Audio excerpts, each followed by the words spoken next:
40. 39. Number 1. 39. 38. 37. 36. 35. 34. 33. 32. 31. 30. 29. 28. 27. 26. 25. 24. 23. 21. 20. 19. 18. 17. 16. 15. 14. 13. 12. 11. 10. 9. 8. 7. 6. 5. 4. 3.5. 3. 2.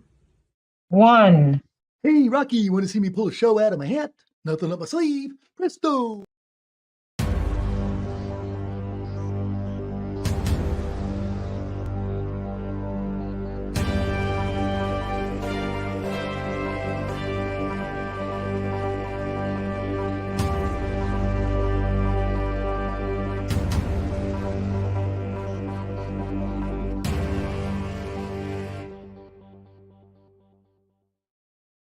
Hi, and welcome to the Mouthwash Talk Show, a minty, fresh take on politics. And hey, it's the Democrats' turn. We had libertarians and Republicans, and now we got Democrats. And they seem to be having a little bit of an issue like the Republicans did with their lieutenant governor. You know, the lieutenant governor's gone just so quiet. The governor picks somebody, and then they just sort of tell them at the convention, and then they run. And boy, now this Micah Beckwith fellow, he started a trend about the lieutenant governor. So it's going to be exciting. And, you know, I think that we should just elect all of the party people that way, get rid of these daggone primaries and just vote in November one time. I think that would be just fine by me. But anyway, we have Bob Kern on tonight. Now, Bob, you may have been listening or not listening to the news, to the mainstream media, who really doesn't cover anything that's important to us. They cover stuff that's not important. It's just, you know, this is how the news goes anymore. Somebody got shot. There was a car wreck. We got some sports and some weather, and then we'll see you tomorrow.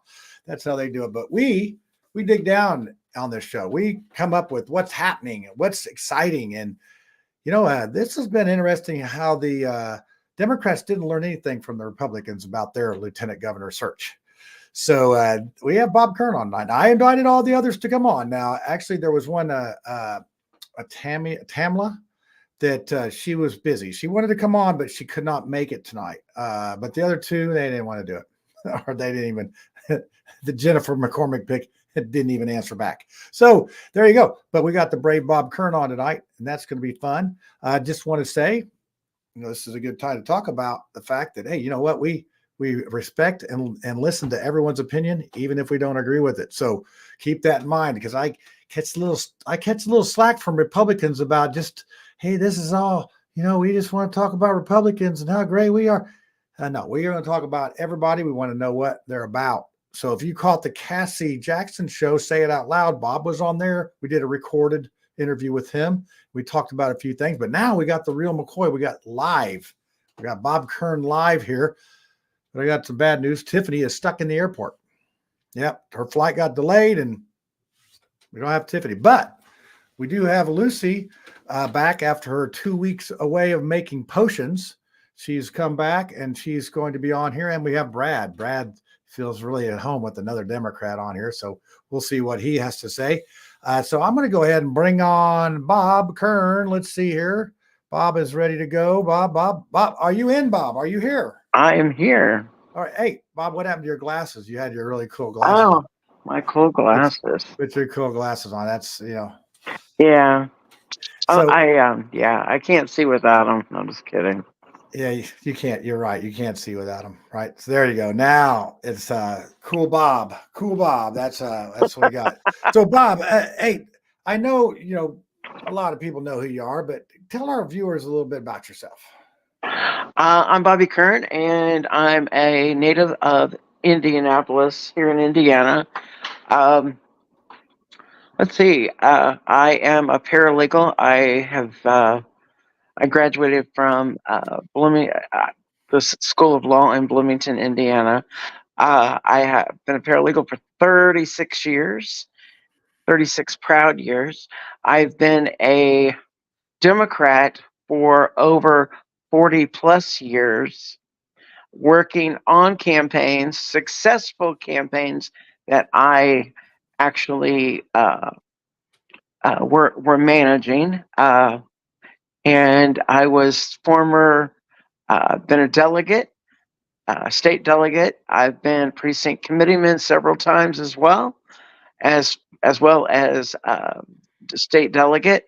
And I also was the nominee for United States Congress in '98. And I don't know if I can say this, but I'm just going to say it anyway. I pissed the Democrats off.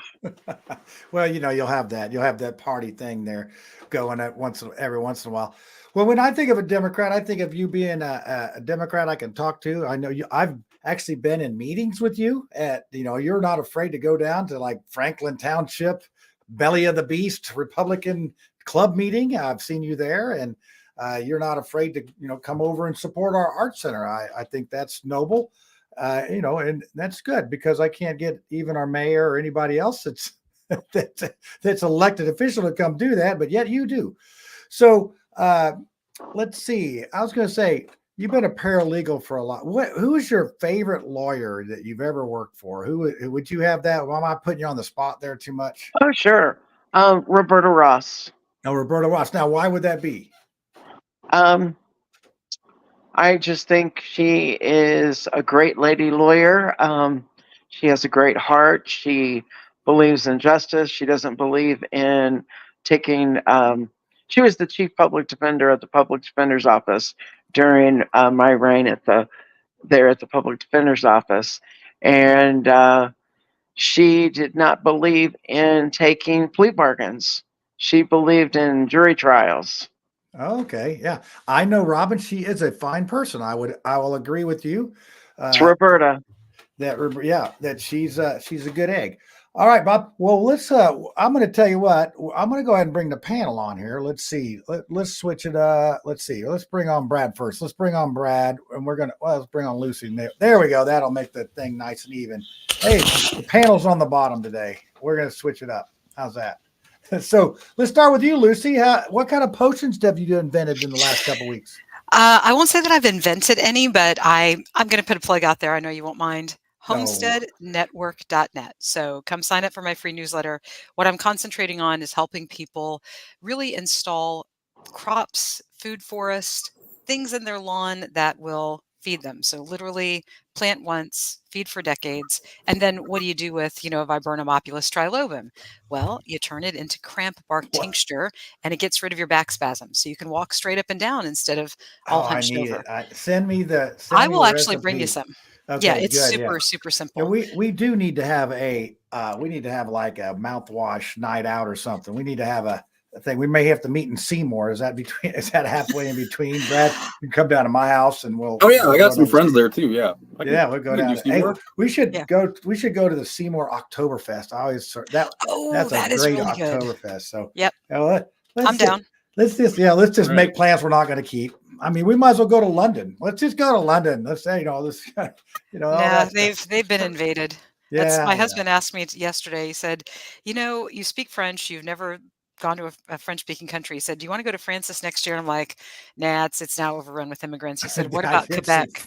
France is lost. Yes. I did see that headline. I don't know what that means, but they're awesome. When I started at IUPUI in 1989, because I'm old, France was already at the point that their native indigenous French people population were producing children at the rate of like 1.1, so barely one per couple.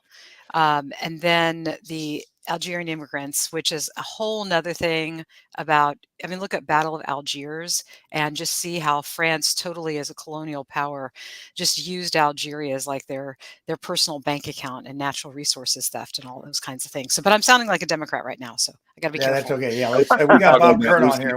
But yeah, those the Muslim population that came up have an average of 8 children per family. And so by 1989, 1990, France had already reached the tipping point.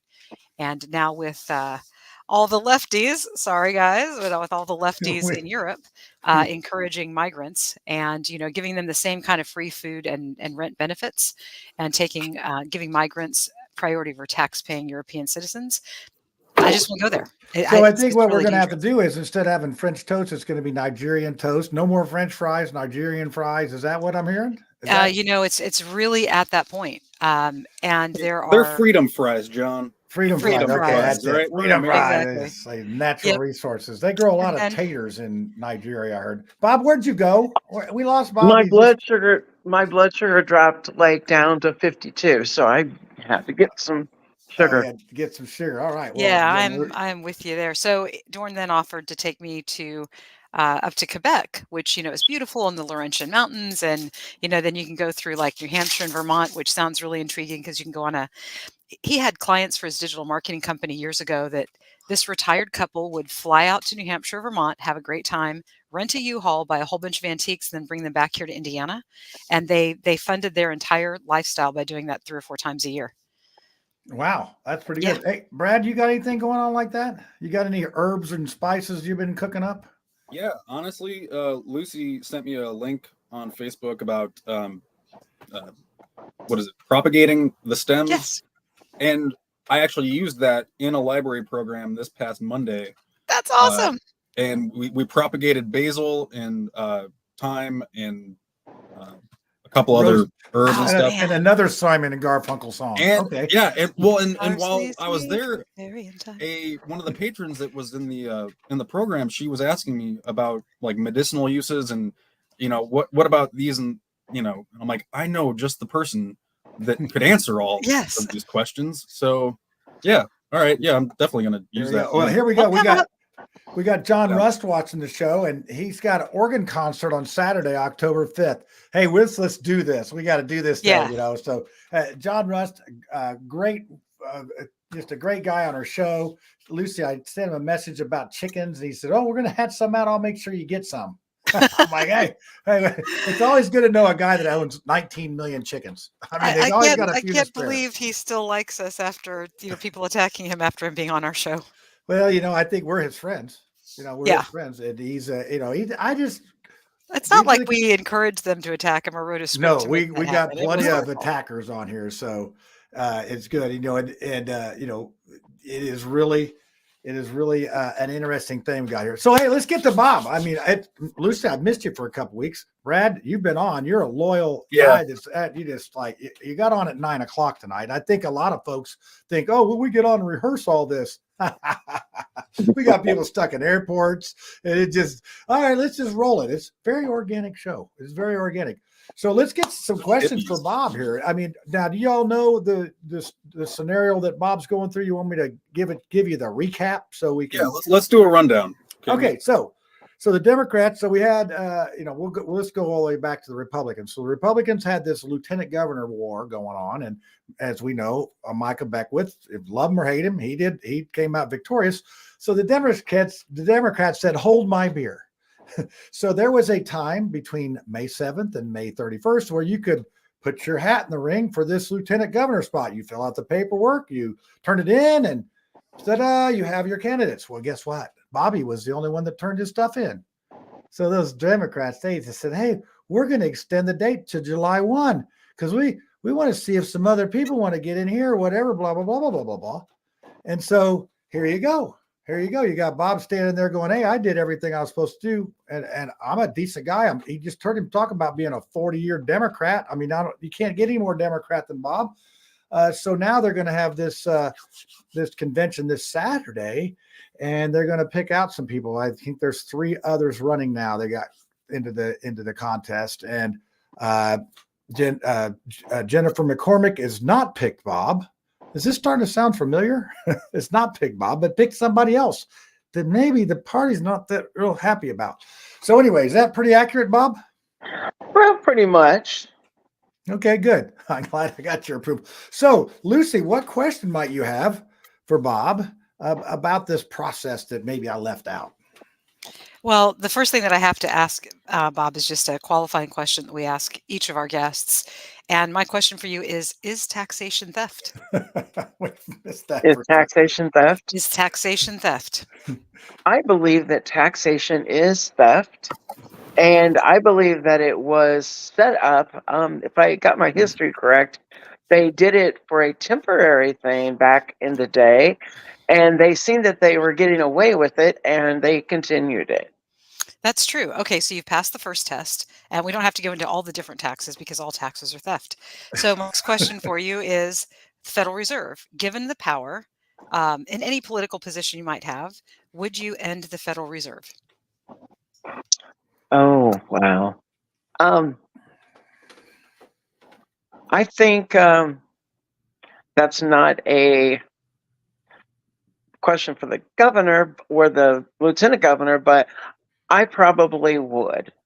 Would you be in support of using goldbacks, which you can see at goldback.com, or an alternative form of currency to be widely used in the state of Indiana so that people Yes, would have an alternative? I'm going to yes, see if gold I and can silver. hold my. Well, you Do I have sound like it? a libertarian, Lucy. What Yeah, are you I trying to know. do? Brainwash him? I'm like super confused. So Like this is with a goldback. Bitcoin though, what about Bitcoin? Hey, it's not your turn, Brad. it's How- coming though. So if you go to goldback.com, this is 1/1000th of a troy ounce of gold, and the artwork on here is just incredible. One goldback is worth currently $4 to $5 US Yeah, I know because of it's the amount gone of gold that's up. in it. Yeah, it has. It's gone up. The value of the manufacturing process adds, like a dollar or $2 USD to it, and then the rest of that value is gold. And So they're currently you can in like Montana and what's the states? Montana, Wyoming, Utah. And what's really cool is the woman that does the artwork is just incomparable. So you really can't see this. I'm trying to hold this in my face so StreamYard will pick it up. But there is a woman on here who has a virtue. And each of these, bills have a different virtue. And this is reverentia, reverence. And Mm. it's Wyoming, and there are sunflowers, and there's a bison. And gosh, what is that called? Devil's Tower? Is that what it is? Yeah, Close that Encounters? Devil's yeah, Tower? Yeah, that something like that. I don't know. But close encounters of so the gold kind. so Bobby, would you protect us from the Federal Reserve trying to come in and prevent us from using something other than their green notes as legal tender in Indiana? Yes.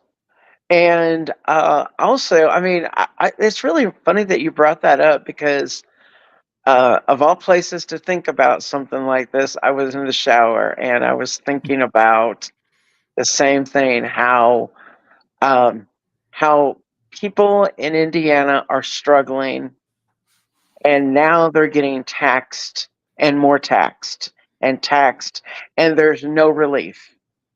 They keep they keep people are down, they keep kicking them while they're down, and no alternative. And Pay or get thrown out is what you got. exactly, yeah. We voted for Okay, the so I'm same gonna. people for the last 20 years. All right, You're, Lucy, you're you're gonna have sounding to so yield. You're gonna libertarian. have to Oh, yield. We darn, gotta I got let. another I know. text. I mean, she would just keep on going. But Brad, now you can ask your question. It's your turn. Oh, I don't really have a lot right now. Well, you just had no, one a second ago. Yeah, no. I guess my question is more about the Democratic Party, or or just the Democrats. Like, how did they miss a deadline? I guess to file anybody for lieutenant Oh, governor do you that they really want to wanted know the to. story, the truth? Well, no, We don't want the truth here. no, We can't handle don't it. expose the truth. No, if you On like the air. say the truth, we'll instantly know you're not a Democrat. So you certainly can't do Yeah, that. I didn't expect this. I'm Okay, kidding. I'm just. so I Go ahead. so on May 7th, from what I was reading, I have the paper right here. This paper says that on May 7th, they began signing up to run to be a candidate for lieutenant governor and attorney general. With no, I'm sorry, attorney general, and so they didn't cancel or postpone or put any deadline on the attorney general's office, but they did it with the lieutenant governor's office after I met the deadline, which was it started from the 7th up until the 31st by noon on the 31st. And I met the qualifications. I went and turned in all my paperwork, dotted all my I's and crossed all my T's, did what I was supposed to do, and just waited for. I looked every day to see if anyone else was going to apply, and no one did. I was relaxing, fell asleep. I got woke up. people were calling me, telling me, Bob, what? And a friend of mine, Drew, said, Bob. I said, what? Did you know that you're it? You're in. You're in. You're the only one. And I'm like, oh yeah, hell yeah, And but I told him, that I'm a Christian, so I put a lot of faith in God, and because I had asked God. I mean, we had prayers. I had prayer with God, and yes, I am. I guess I'm like Michael Beckwith. I talk with God, um, um, but I, God talks to my heart. I feel Him. I don't have a regular conversation like I would with like one of you people, but I do have conversation with God. Uh, and He just told me that He told me I was going to win. And so I ended up, I'm the pick. And then after the deadline, I How many mean, days like maybe after? a week after the deadline, And they had you decide made to bring on, each? they decide to bring in, I got a phone call from Cliff, and I guess you guys call him Cliff Macaroni. And then I got, I got a phone call from him, telling me that, I better be ready for a fight. I'm like, dude, you've already missed the deadline. What are you talking about? And he goes, oh, did you not know they extended it? I'm like, why? And I'm like, they have their own rules. Why would they extend it? On the paper, the black and white paper that I was reading, it clearly stated no exceptions. And, they don't take in anything that's postmarked or anything. And What did Diego Morales do? I mean, this sounds like right up his alley. he has done nothing. I've not even contacted him about it either. But it's a party thing. So these cliques that we are all in. Let's call them what they are. They're cliques. It's really not. I'm a Democrat, and I'm in a party that I'm not invited to. Um, so it doesn't matter how much money I throw at them. Doesn't matter anything. Whatever I do, I'm just not good enough. So the reasons why I'm not good enough, I have 2 strikes against me.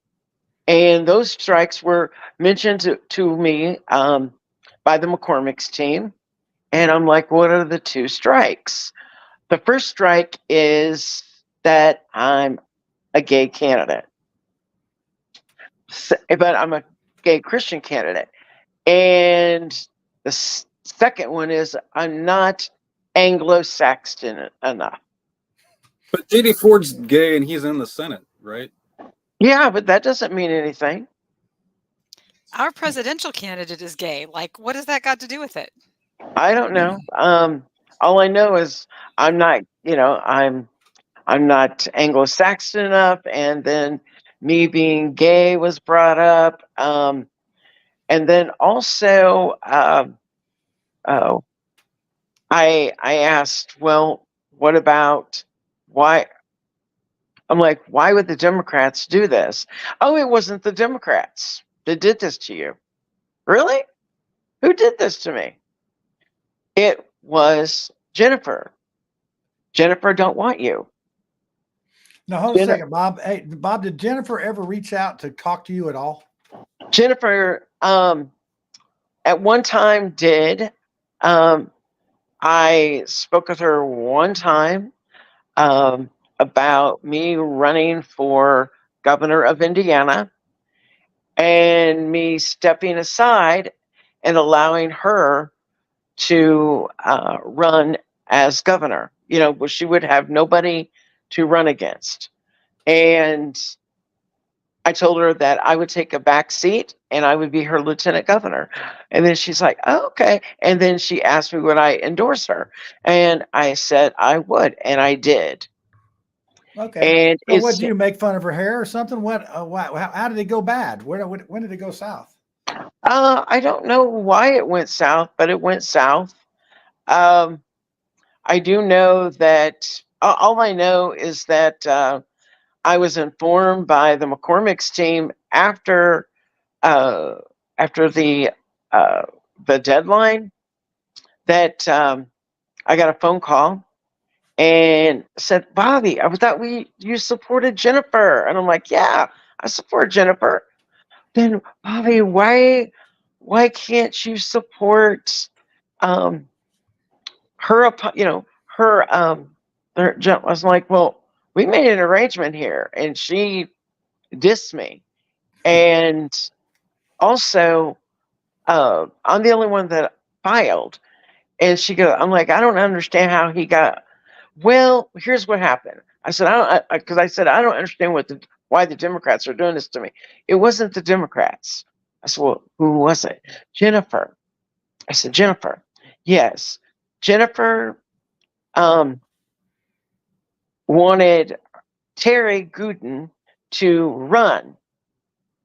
And he, at the time, was working with or working for our country with Biden. He was appointed by Biden to, and under the Hatch Act, he was not allowed to participate in the lieutenant governor's race. So there was a time frame where he had to meet, so they changed the date. All right. So, you mentioned, I want to make sure we get small talk in here. You mentioned talking to God and Micah Beckwith, and apparently Mark Small's going for a world record on how many times he can do small talk about Micah Beckwith. So It's not going to be the last one, John. oh no, Well, I mean, Mr. Small knows. Mr. Small knows that that I'm real.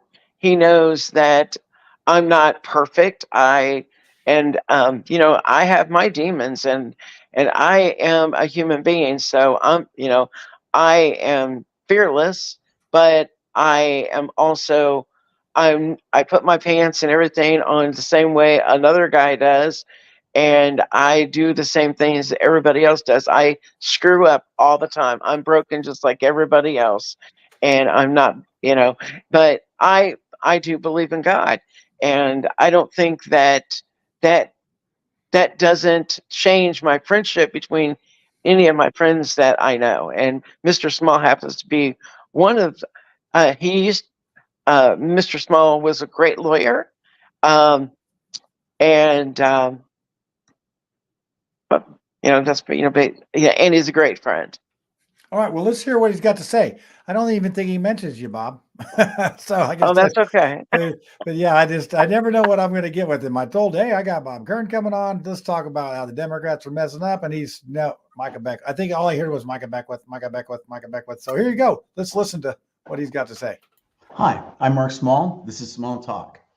I think we need to ask, where do we fit religion in now that we've kicked the Constitution down the road and let people who don't know about our liberty from religion kind of dictating to us what our religion will be?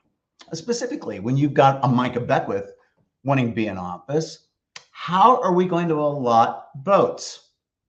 I would presume that those who believe in complete immersion for baptism would have a greater say in votes than people who only believe in sprinkling.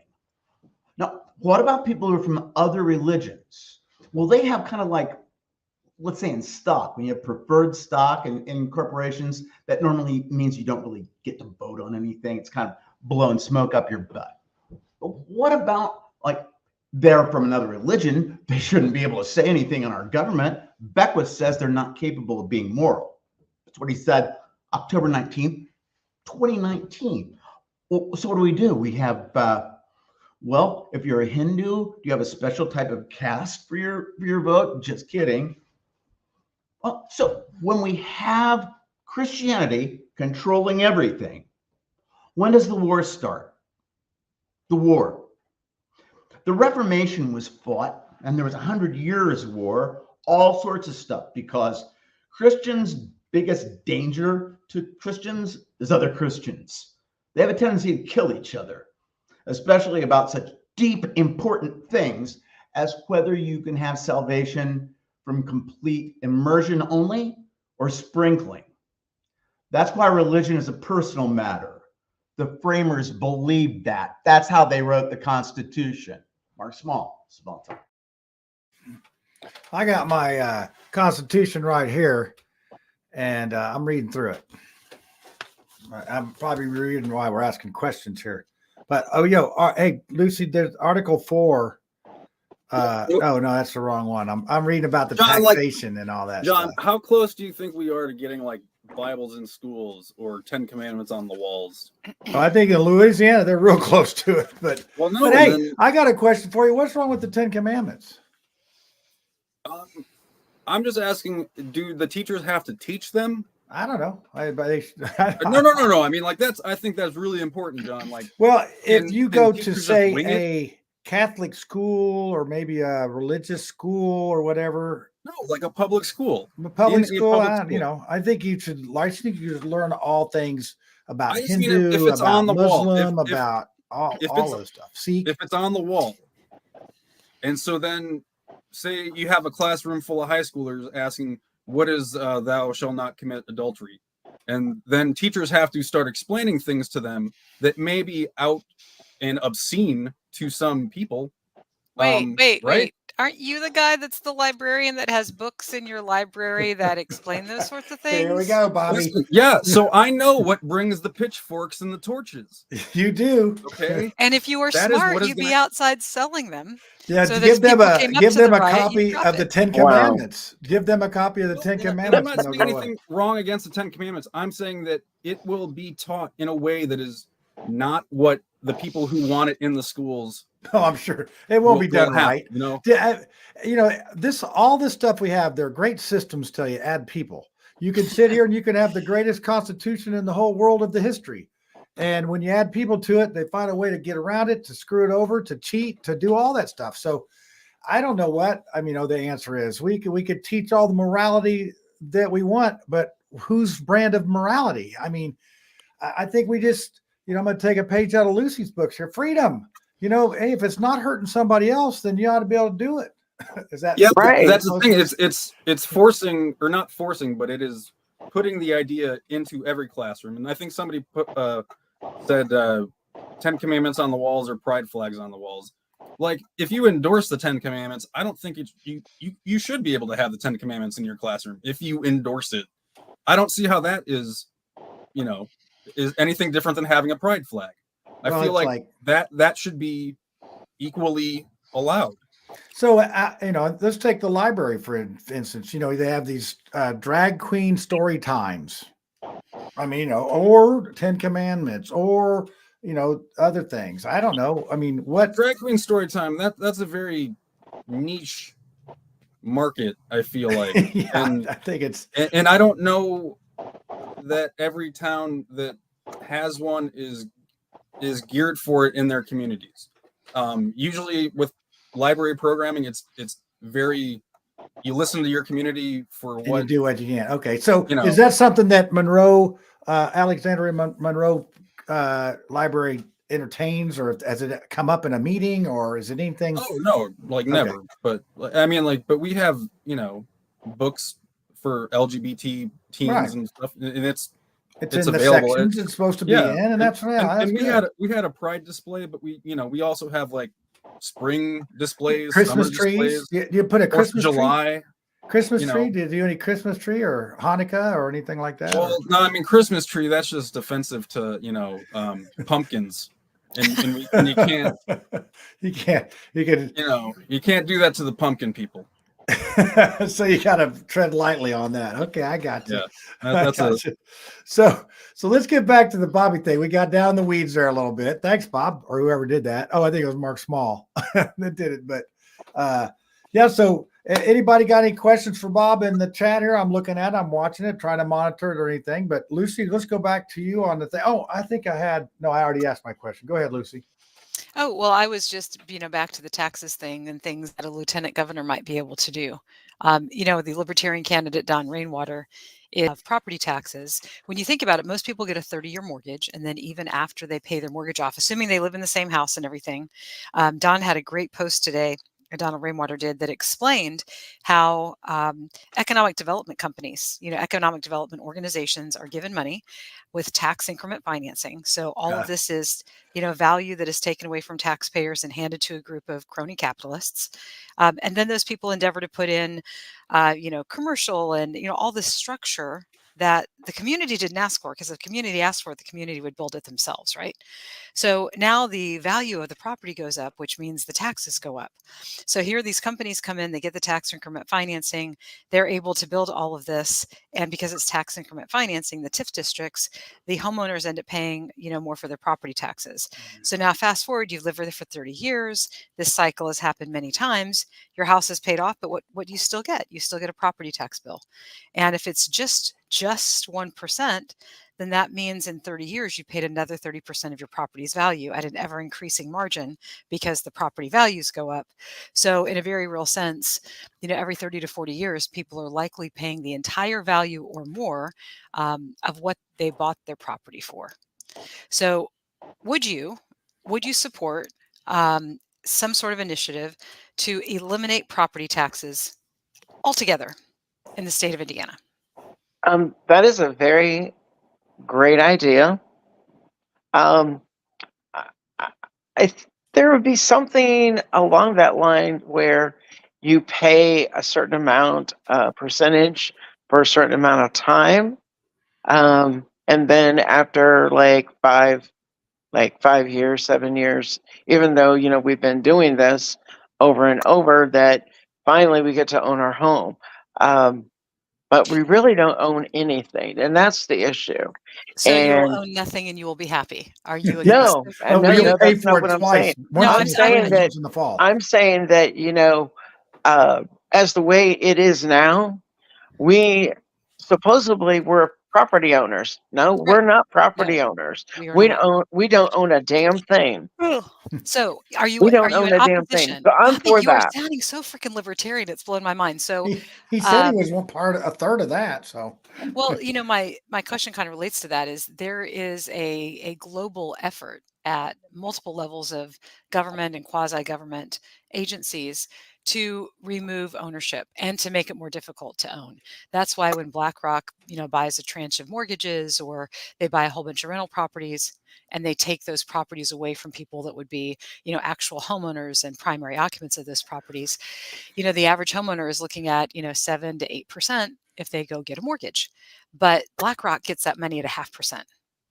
So if you guys don't know how that works, you need to talk about it.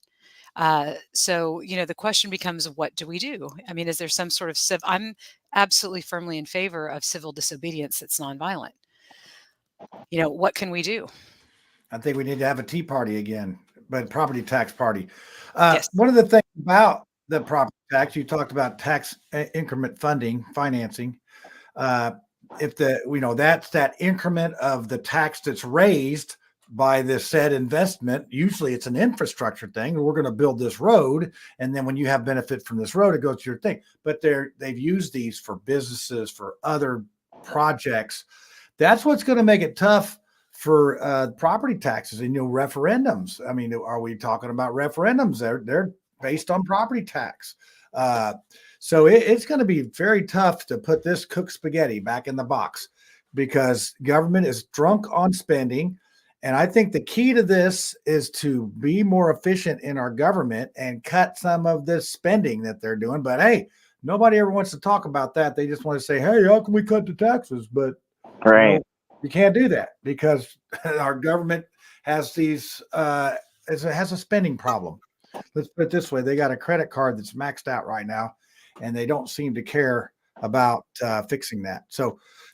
But really, Lieutenant Governor, you can make suggestions, right? So the powers of the Lieutenant Governor are over four sort of agencies, and you get to run the Senate. Bobby, can you run the Senate? Do you know how to run the Senate? You can run the Senate. I know that I'm not going to be able to create a bill, or I'm not going to be able to write a bill or anything like that. But I get to make that final decision if there's a tie that needs to be made, and I won't do it because it's a Democrat behind the bill or a Republican. That whatever that is, both Democrat and Republicans have to show me and explain to me how that's going to benefit the people of Indiana. And I know, because I believe in the letter of the law, and I know that the letter of the law is not absolute, because the letter of the law is created by mere man who makes bad choices, bad laws, and bad decisions. And property tax would be one of those. Yes. So yeah, well, you know what? Maybe I'm starting to see why Democrats don't like you, Bobby, because you seem like just a regular guy that wants to do good for the people. Am I wrong? Well, we shouldn't have an R or a D behind our name. We should we should be fighting for people's rights and and what their responsibilities are, and explain to them. I think it should be required, which it's not, to learn the Constitution of the United States in school. They practice it. I believe you were talking about prayer, and or not prayer, but you were talking about the Ten Commandments. When I grew up, we had the Ten Commandments, and we didn't have the issues that we have today. I think that we even had the Bible in school back then, and we prayed, and we did what we were supposed to do, and I didn't see a problem with it then, and I really don't see a problem with it now. I would have But to I'm agree not with going to you. force my beliefs on somebody else that doesn't want to do it. But at the same time, I'm going to open that door and let the people that want to participate in those programs should be able to participate in those programs. Yeah. So Yeah, one of the things you said for any group though, then, right? Like, No, just I like like why doesn't Lucy's that apply to saying, all groups? like Lucy's been talking about freedom, and how and basically what the libertarians talk about all the time: freedom, the freedom to have a voice, to use your mind that was given to you to think with and make your own What if it thinks the responsibilities. wrong Something things of that's other not going to hurt. people? If it doesn't hurt somebody else, then do it. And Yeah. you should be able to do it as long as it So all doesn't these books that affect or Micah hurt wanted to anyone move, else. and all these books that Micah wanted to move, how is that not persecuting a certain group of people? Micah is not the only one that's been wanting to move these books. These books have been banned. There's books being banned. No, let's tell the truth now. Hey, I'm a Democrat, okay? So I am going to tell you that Micah didn't. He's not moving these books. These books are being moved by other sources, government. You seen during the destruction of our city here in Indianapolis and throughout the United States that monuments and things came down because people didn't want to know. They didn't want to see or know the history of what our United States was about, and who was racist, who wasn't. And they want us to forget what was in the past. But you know what? We're not dumb and we're not We used to stupid. give frontal lobotomies. Like, we used to give lobotomies to like patients in hospitals. They have a plaque to that near the Oh, I Capitol. understand that. We had an idea that actress here in we are Indiana somehow- that we're not ashamed did of our that as past. well. Like, we can't be. We shouldn't be. It's like we had no control over that. Right. That's what But they it's used like, to where do. are we now? That's what they used to do. That was the name of science. And if you want to talk about the Yes, that latest, is the yes, and you know what? That was abuse of power, but abuse of power continues to go on, but it's But there's covered not a up with a monument to drape. the doctor who did the first one. You know, Well, and they like, thought they were, they were doing electroshock. They but were I doing think lobotomy. anytime you get into giving a person a statue, you're just asking for anybody to look into his whole past or her whole past and find a reason for them to not have a statue. Like, right, don't give statues to individuals.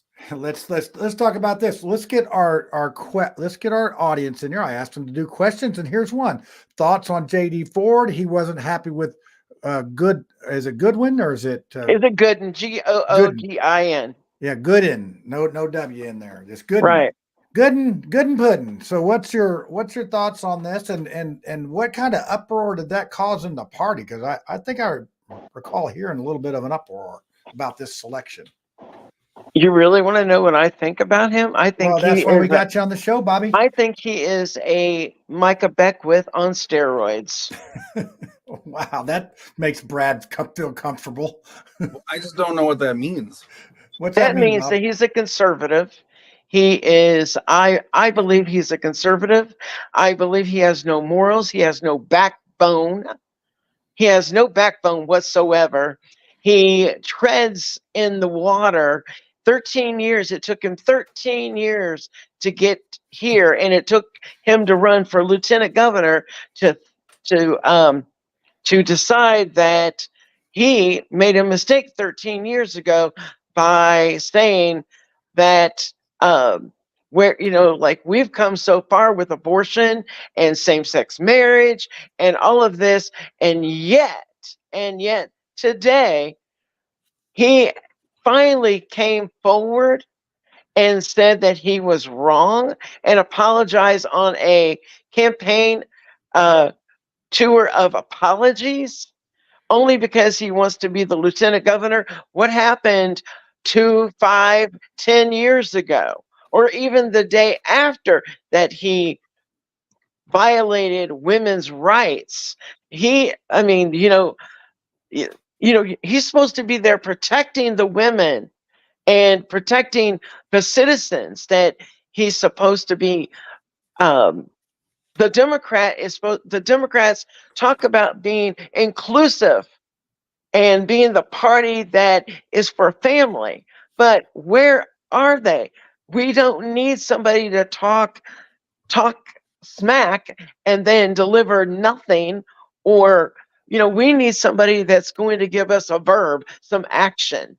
Yes. And well, that's if anybody's wondering if Bob Kern doesn't have some fire and some passion, and that he's up for this job, I hope they watch this show. I hope there's some delegates watching this show, because he is not qualified as a Democrat.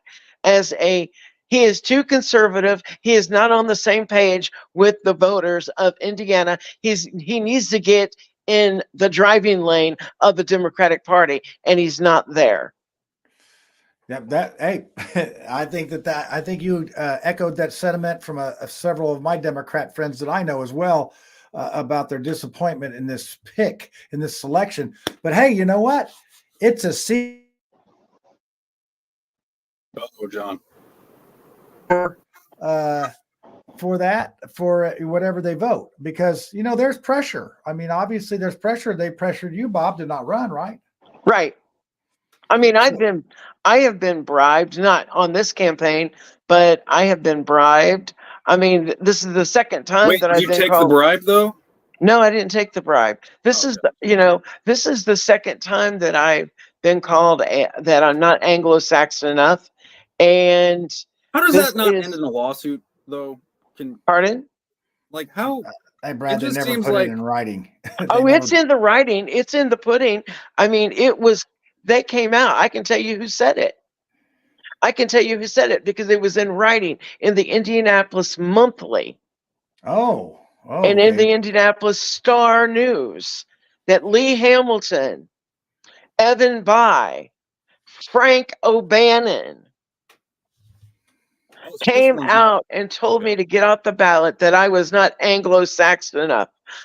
I adore and love Frank O'Bannon, and I try to emulate him in anything and everything that I do, and I was very shocked.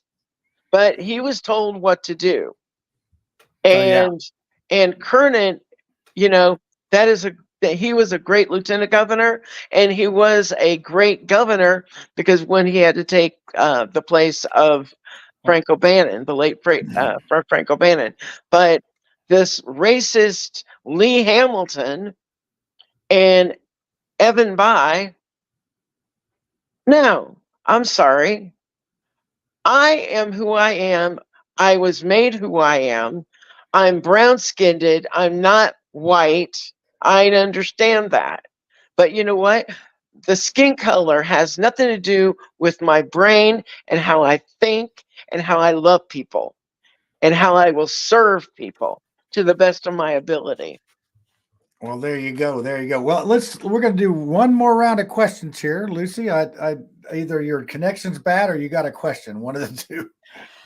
No, I'm just down in Tornado Alley right now. So yeah, I know it is like it was just I got a hurricane going on here too. Yeah, at and you my guys house. probably saw down in Mount Vernon, where Illinois and Indiana come together, that there was a lot of videos out there seeing the tornado that touched down. Yeah, I saw So that red. I actually looked at that. So, Bobby, I'm going to give you a task. You have the ability to change one thing. Wave a magic wand and it's done. What would you change? I would change the brokenness of people. A lot of people are struggling. Financially, they're struggling. And people are going to lose their homes, their livelihoods, if we don't do something about it. And we need to step up and we need to be brave. No matter, we need to stop listening to what the party officials say, what other people say, and start listening to the voters who put us where we are today or where they're going to put us. We have to start listening, learning, and acting for them. So, yes, that would be it. I would say that people over the party, our parties are supposed to help the people get elected, not tell the people that are elected what to do and control them. I mean, it's just that's what we have. That's where we're at on both parties. I would say that. Brad, what do you got? You got any more questions for our witness? Yeah, well, I actually just wanted Bobby to kind of touch more on like Mark and his thoughts and feelings on Micah. Do you feel that he's warranted, or like that it's because Mark's pretty fired up, and this has been a couple weeks in a row, and again, John, I don't see him change. Yeah, I don't see it changing. It's not slowing down. No, and I honestly think it's just going to keep snowballing too. Like, I mean, there were national stories about Micah, like, the following day. It's going to come back around in September, October, November. So, like, how do you see that all playing out? And is Mark okay to, warn everybody? Well, Mark is entitled to his opinion, and he can say what he wants to say it when he wants to say it and who he wants to say it to. But because Mark has his opinion and what he says and what he wants to say to people doesn't make it actually factual for everybody, because everybody has their own beliefs and what they believe and what they want to believe. Whether it doesn't matter what the Constitution says to another person, because a lot of people don't read the Constitution and they don't give a rat's patootie about that Constitution, because they really don't. Some people really don't understand that Constitution protects their very rights. But I will tell you that I've known Micah Beckwith for 8 years, and he has been my pastor at our mother church up at Northview, and I attend Brookside Community Church here in Indianapolis on the Near East Side in the ghetto where I live. And I'm very proud of Micah that he stands up for what he stands up for. I commend him for standing up for what he believes. He shouldn't be smacked around, pushed around because of what he believes. I think Everybody it's because should of what he have, believes. everybody should have the right to believe. Hey, he says he talks to God and God talks to him, and that God told him this and that. I don't myself know if I could wrap my head around all of what he said, but he said it. And I know that Micah is not a liar. I know that Micah speaks from the heart. I know that he is a good Christian man who means well. I wish him luck, but he's not going to be the lieutenant governor of Indiana. I would love for him to be the lieutenant governor of Indiana, but make room for me because I'm coming and I'm going to kick the door in. That's what we like to have, that kind of feisty gung ho attitude here on the Mouthwash Talk Show. A minty fresh. We take need a on woman. politics. We actually need a woman to run Indiana. No, Lucy's available. She'll let you be your lieutenant governor. I want to speak for you, Lucy. No, I would, when Don Rainwater ran in 2020, the last time, did a fabulous job. I had been considering running for governor because I had just come off of 2 successful runs for US Senate. And so, but I have 10 kids. I don't know if I never mentioned this, Bobby. I have 10 children. Are And you so Mormon? I grew up Mormon, but I learned as a teenager that they were lying. And I'm a very analytical person. I'm the person that used like the Benjamin Franklin T-square and spreadsheets to figure out important things. Uh-huh. Things that aren't too important, you can just go with your intuition and Do everything. you have a slide rule? No, I have, but I have A decoder ring? Do you have a I have a I have rule. Google Sheets. Man, if you've got Google Sheets, you can do just about anything. And I have a big capacity for memorizing facts and putting those things together, which you see me just off the cuff on the show, providing a lot of information. So I'm not going to turn this into a Mormon thing, but if you are Mormon, I encourage you to reach out to me so that I can share with you the true history of the Mormon Church and when they had their own 9/11. But yeah, my family was Mormon all the way back to the pioneers crossing the plains with Brigham Young, split between the Joseph Smith Mormons and the Brigham Young Mormons. Right. Well, this is a fun fact, Bobby. So Lucy's. Oh yeah. Your great grandpa. What Lucy was that? We lost her. I was trying to unmute. I don't know how many times great grandpa, maybe 8 or 9 times great grandpa, was one of the Mormons involved in the Mountain Meadows Massacre. Are you familiar with Mountain Meadows Massacre? Oh, I'm not familiar with that. So your great grandpa was the body double for Brigham Young. Is that right?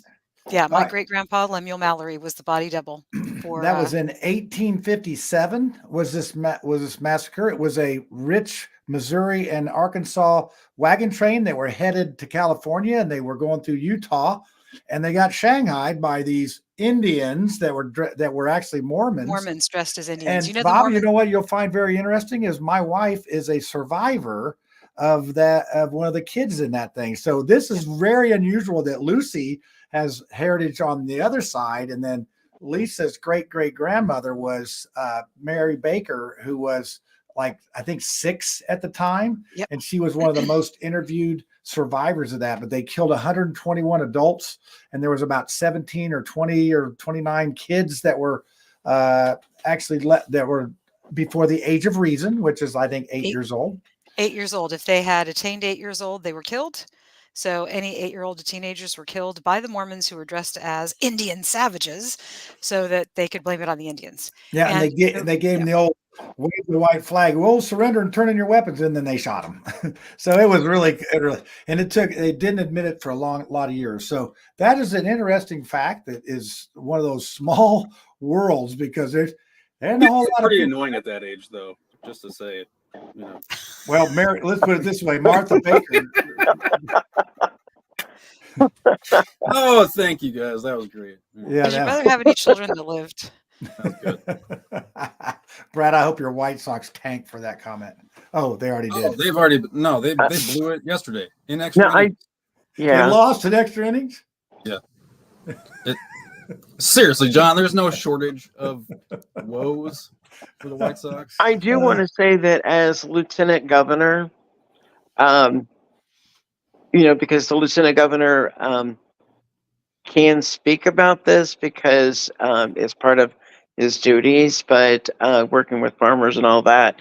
But I would love, okay, a little bit about me again is that I'm the one, along with Denise Paul Hatch and Ryan Mears, decriminalized marijuana in Indianapolis here in Marion County. With that said, I would love to see marijuana utilized as medical marijuana, but also legalizing it as medical and recreational as well. Because I am tired of people from Indiana taking a chance of getting arrested and getting a federal crime by transporting marijuana from across state line. Yeah, well, there And goes your Lilly funding. I'm just saying, if goodbye, you're voting Lily. from Lilly money, you're not going Goodbye, to get it. Lily. You gotta, Hello, hey, It's freedom. not going to stop them making drugs. Like, you know, Oh, they're hurting us more maybe than it'll they're make saving them make us. better drugs. Like, have we thought about this being the competition that is necessary for Eli Lilly to really push it and like come up with that the gateway drug? the gateway drug is not cannabis. The gateway drug, we have been lied to all our lives that cannabis is the gateway drug, and it is not the gateway drug. Let's talk about the opiate epidemic that we got going on, and how that cannabis can curb that and free people from that. There's a lot of things that cannabis it can be used for to help people. I mean, it's even mentioned in the Bible. No, that's like, and I think pills are fine too when they're given out by doctors and people take them responsibly. I think opiates are so easily addictable that I mean, I don't know how it is possible to self-regulate, you know. How many people have been arrested for smoking a joint and driving? 0. How many wrecks and killings have there been by somebody smoking weed and driving? None. How many with alcohol? A lot. Yeah, well, I'm gonna tell you, a lot of Twinkies have met their fate because of the marijuana. That's for sure, and Pringles. A lot of Pringles and Twinkies. I love those edibles. They're good. Of course, you do that in Ohio, Illinois, and Michigan, right, where it's legal. No, I do it here too in Marion County. Illinois, yeah. I can't edit this one, Bob. Okay, I can't edit this one. I can't wait for the commercial that they're going to put on you. But my cousin was a libertarian. But yeah, that's right. She was the clerk. She was the last clerk of the court that ran for Lisa she's a second cousin. Lisa Tenesis. Lisa Tenesis was my cousin. She's a libertarian. Well, there you go. Maybe that's where you get it from. But you said you were a Republican, Democrat, and Libertarian, but number one Democrat. All right, Bobby, I'm a 3-in-1. 3-in-1. That's right. 3-in-1. It's like, all right, Bobby. On that, we're going to give you the last word here, and then we're going to wind this thing up because this hour's already gone by. And Lucy, you want to do the tinfoil hat, Lucy? I'm just not feeling it. I'm not feeling it either. Tonight. I'm not feeling it it's either. Like I can't wait to see a campaign commercial with me and my tinfoil hat and the buck teeth. I'm so be proud awesome. of you. You want this? You want this guy to be your representative? Yeah, I got you. So, what do you think about that, Brad? Oh well, no, I got. Can I do a conspiracy? Because like I don't care. Yeah, we can. Okay. You could do one. Well, no, because today Todd Rokita sued East Chicago for being a sanctuary city. So he's suing apparently it's our own city for violating federal and state laws. And so my conspiracy is that this is going to get the people of Lake County to petition Illinois to annex it, which they will allow. And then they will build the new Bears stadium there and the new White Sox stadium. And we'll miss out on like so much money because that's what Indiana does is we just give other states options. We just keep shrinking and shrinking. Well, they're on the Chicago time zone anyway. They can have them. They can have district. That's what I mean. Like, there's, yeah, I thought of that like well, Brad, I got this handy dandy pocket constitution here. Let me read something to you about, maybe what Todd's thinking. This is Article 4, Section 4. The United States shall guarantee to every state in the Union a Republican form of government, and it shall protect each of them against invasion, and on an application of this legislature or the executive, when the legislature cannot be convened, against domestic violence. Is that maybe what he's trying to get with? And our Indiana Constitution mimics this one quite a bit. So maybe we're getting invaded by the Chicago people with their domestic violence. I don't know. Maybe that's not true.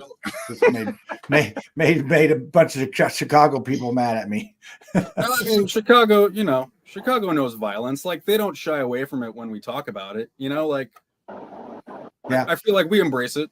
Well, when there, maybe a year or two or a few months ago, or just maybe recently, that there was complaints about Chicago people coming to Indiana to get guns because the laws were more lax here.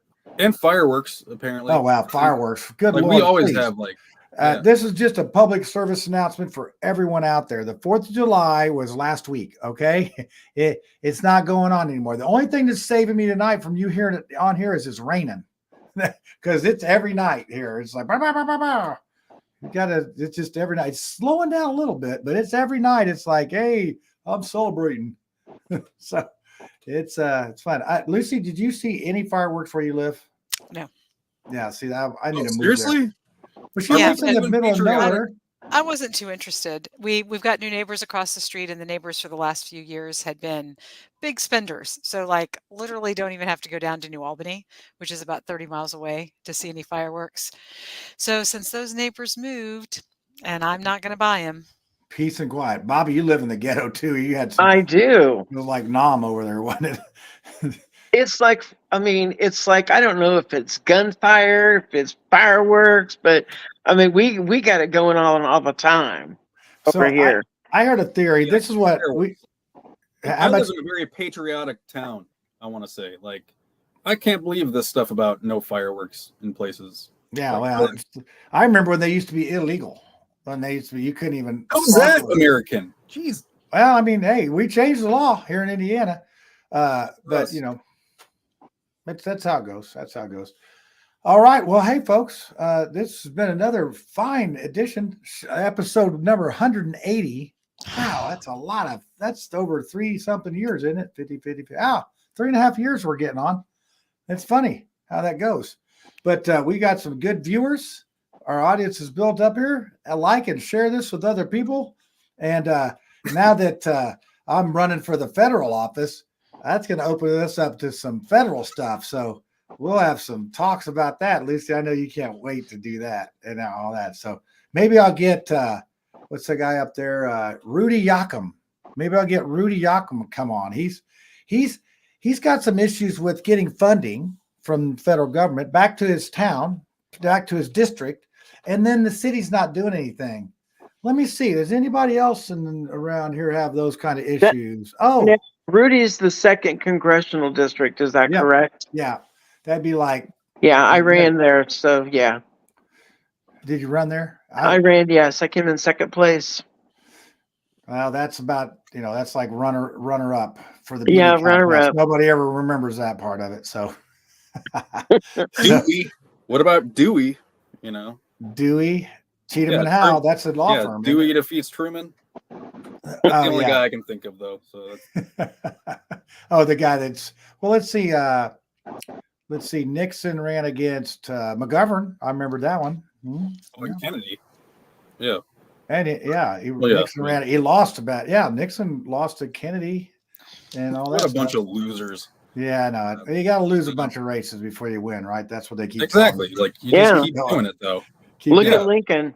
Losing's not the worst thing. Not trying is. God, I sound like a poster.